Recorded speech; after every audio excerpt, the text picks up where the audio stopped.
നിങ്ങളിപ്പോൾ പറഞ്ഞ കാര്യങ്ങൾ അവരുടെ പ്രൈവസി ഡാറ്റയാണ്. അതൊക്കെ അവർ നിങ്ങൾക്ക് അയച്ചു തന്നതാണോ? ഹാരിസ് അമീർ അലി ഈ ഒരു വിഷയം പറഞ്ഞത് പബ്ലിക് പ്ലാറ്റ്ഫോമിലാണ്. അദ്ദേഹം പ്രൈവറ്റ് ആയിട്ടാണ് ആ കാര്യം കമ്പനിയായിട്ട് ഡീൽ ചെയ്യുന്നതെങ്കിൽ അതാണ് അതിൻ്റെ ഒരു പ്രൊഫഷണൽ വേ. അത് അങ്ങനെ തന്നെ തീർന്നേനെ. പബ്ലിക്കായിട്ട് ഒരു പ്ലാറ്റ്ഫോമിൽ വന്ന് പറയുമ്പോൾ അദ്ദേഹം നല്ല റീച്ചുള്ള ഒരു യൂട്യൂബറാണ്.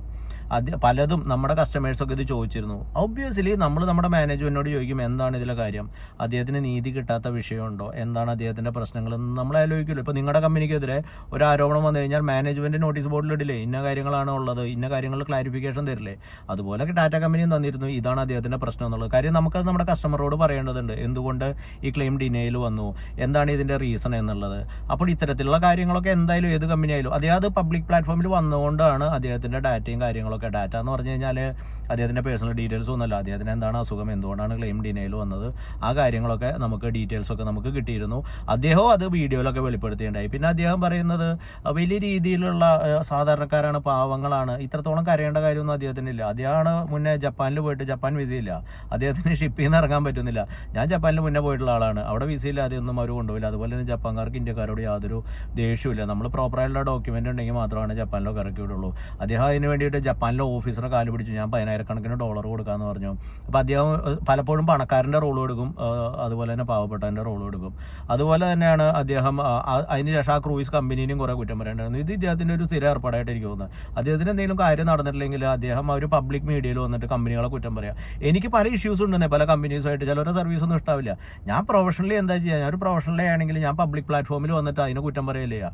ഞാൻ കൃത്യമായിട്ട് അതിൻ്റെ മാനേജ്മെൻറ്റാണ്, അധികാരികൾ എന്താണ് അവരായിട്ട് നോക്കും. പിന്നെ അദ്ദേഹത്തിൻ്റെ ഏജൻറ്റ് കുറേ പറ്റിയിട്ടുണ്ട്, കുറേ ഇൻഷുറൻസ് ഏജൻറ്റ് അൺഎത്തിക്കലായിട്ടൊക്കെ പ്രാക്ടീസ് ചെയ്യുന്നുണ്ട്. അപ്പോൾ നിങ്ങൾ കൃത്യമായിട്ടുള്ള നല്ല ട്രസ്റ്റ് വർത്തിയുള്ള ഏജൻസിയുടെ അടുത്ത് പോവുക. ഇതിൽ അദ്ദേഹം പബ്ലിക്കായിട്ട് വന്നിട്ട് കാര്യം പറഞ്ഞുകൊണ്ട് അത് വിശദീകരിക്കേണ്ട കാര്യം എനിക്കുണ്ട്. കാര്യം എന്താ വെച്ച് കഴിഞ്ഞാൽ ഞാൻ ഓൺലൈനായിട്ട് ഇതിനെക്കുറിച്ചൊക്കെ കാര്യങ്ങൾ പറയുന്നതാണ്. നാളെ എനിക്ക് അതിനെക്കുറിച്ചൊക്കെ പറയുമ്പോൾ ഇതിന് ഒരു കാര്യങ്ങൾ നമ്മുടെ ഓഡിയൻസ് ഇത് മനസ്സിലാക്കേണ്ടതുണ്ട്. അദ്ദേഹത്തിൻ്റെ രോഗവിവരം മറച്ചു വെച്ചു. ഏതൊരു ഇൻഷുറൻസ് കമ്പനി ആണെങ്കിലും നിങ്ങളുടെ ബന്ധുക്കളോ സുഹൃത്തുക്കളോ ആരെങ്കിലും വർക്ക് ചെയ്യുന്നുണ്ടെങ്കിൽ അവരോട് ചോദിക്കുക. ഏതെങ്കിലും ഒരു ഇൻഷുറൻസ് കമ്പനി നാട്ടിൽ ഹെൽത്ത് ഇൻഷുറൻസ് എടുക്കുമ്പോൾ നമ്മൾ മുന്നേ ഒരു കാര്യം പറഞ്ഞിട്ടില്ല, പിന്നീട് ഒരു ഇഷ്യൂ ആയിട്ട് ചെല്ലുമ്പോൾ ആ കാര്യം പറഞ്ഞിട്ടുണ്ടെങ്കിൽ ഡിനയിലും മസ്റ്റാണ്. അതുകൊണ്ട് തന്നെ ഹെൽത്ത് ഇൻഷുറൻസ് എടുക്കുമ്പോൾ നമ്മുടെ ഹെൽത്ത് കണ്ടീഷൻ മുഴുവൻ പറയും. ഇപ്പോൾ എനിക്ക് പ്രത്യേകിച്ച് പ്രശ്നമില്ലെങ്കിൽ ഒന്നും പറയേണ്ട കാര്യമില്ല.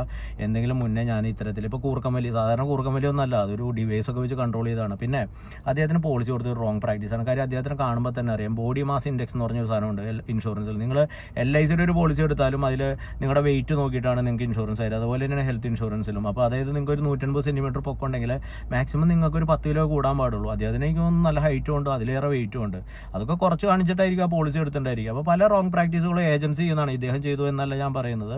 അപ്പോൾ അദ്ദേഹം അതിൽ കൂടുതൽ ഇരവാദം ഇറക്കേണ്ട കാര്യമില്ല. ഞാൻ എൻ്റെ ഫാക്റ്റ് പറഞ്ഞു, അദ്ദേഹം പബ്ലിക്കായിട്ട് പ്ലാറ്റ്ഫോമിൽ വന്ന കാര്യം പറഞ്ഞു.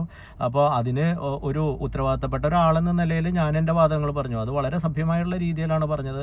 അല്ലാതെ ഞാൻ ആ ഒരു വീഡിയോൻ്റെ ശകലങ്ങളെടുത്ത് കട്ട് ചെയ്തിട്ട് അതിലൊരു BGM കെട്ടിയിട്ട് സാധാരണക്കാരനെ പറ്റിച്ചു എന്നൊക്കെ ഒരു ഹുക്കിംഗ് എലിമെൻറ്റ് കൊടുത്തിട്ടൊന്നും ചെയ്തിട്ടില്ല. ഞാൻ എൻ്റെ കാര്യം പറഞ്ഞിട്ടുള്ളൂ.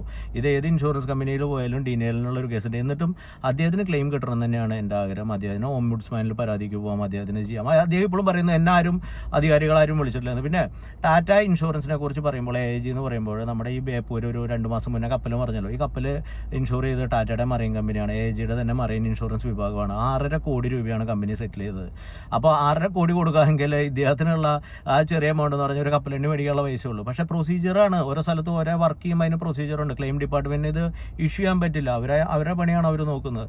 അപ്പോൾ ഏജൻറ്റ് എന്ത് ചെയ്യണം, അതിന് വേണ്ടിയിട്ട് ഇടപെട്ടിട്ട് അദ്ദേഹത്തിന് നീതി കിട്ടാനുള്ള കാര്യം ചെയ്യണം. പിന്നെ അദ്ദേഹത്തിൻ്റെ ചെക്ക് ചോദിക്കുന്നു, ഇതൊക്കെ ഒരു അൺഎത്തിക്കലായിട്ടുള്ള പ്രാക്ടീസാണ്, നമ്മളൊന്നും അത് ഫോളോ ചെയ്യാറില്ല. ഹെൽത്ത് ഇൻഷുറൻസ് എടുക്കുമ്പോൾ നിങ്ങൾ ഡിസ്ക്ലോസ് ചെയ്യുക. നിങ്ങൾക്ക് കൃത്യമായിട്ട് ഹെൽത്ത് ഇൻഷുറൻസ് ഒക്കെ എടുക്കണമെങ്കിൽ ബന്ധപ്പെടാം.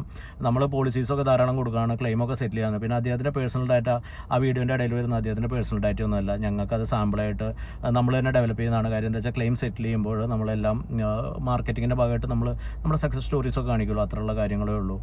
ഇതിൽ അദ്ദേഹം കൂടുതൽ വികാരം കൊള്ളുള്ള കാര്യങ്ങളൊന്നുമില്ല. പിന്നീട് കൂടുതലായിട്ട് പാവപ്പെട്ടവരാണ്, സാധാരണക്കാരാണ്. പിന്നെ ഇദ്ദേഹം ചെയ്യുന്ന ഏറ്റവും വലിയൊരു ദോഷഫലം ഞാൻ പറയാം. കാര്യം ഇദ്ദേഹം ഈ ഇൻഷുറൻസിനെതിരെ പോരുമ്പോൾ ടാറ്റ എന്നല്ല ഏതൊരു ഇൻഷുറൻസ് എടുക്കുന്നതിന് ആൾക്കാർ പിൻവലിയും. ആൾക്കാരിങ്ങനെ പിൻവലിഞ്ഞ് കഴിഞ്ഞാൽ ഏതെങ്കിലും ഒരു ക്രൂഷ്യൽ ഘട്ടത്തിൽ ഒരു ഒരു ഹോസ്പിറ്റൽ കേസ് വരുമ്പോൾ അവർക്ക് ഹെൽത്ത് ഇഷ്യൂ വരുമ്പോൾ ലക്ഷക്കണക്കിന് രൂപ ഹോസ്പിറ്റലിൽ പോകും.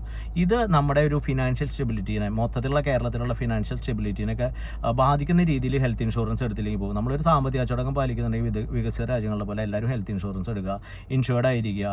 അല്ലാതെ ആരെങ്കിലും പറയണ കേട്ട് ഇതെല്ലാം ഒന്നല്ലെങ്കിൽ ഇമ്മാനുവൽ സിനിമയിലെ ഇതും ഇയാൾ പറയുന്നതല്ല ഇത് പറ്റിക്കലാണെന്നും പറഞ്ഞു നടന്നാൽ ശരിയാവില്ല. എത്രയോ ക്ലെയിമുകൾ സെറ്റിൽ ചെയ്യുന്നു.